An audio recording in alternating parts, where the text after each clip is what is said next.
Today, we will learn lightening skin tone in Photoshop. Open the Photoshop. Go to Select, click on Color Range. Click on Skin Tone. Click on Detect on Faces.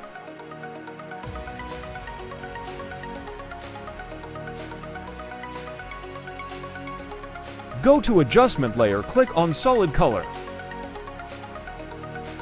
Take a white color. Change Multiply to Soft Light. Go to the Adjustment Layer, click on Blending Options. Do the same settings with the help of Alt key.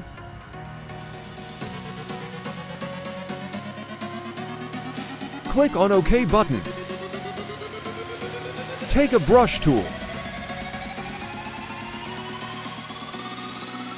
Fill the brush in the desired area.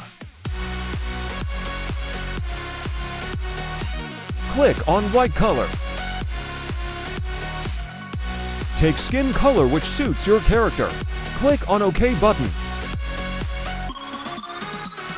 Your lightening skin tone effect is ready now.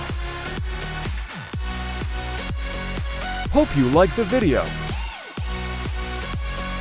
Do like, share, and subscribe. And follow me for more Photoshop tutorials.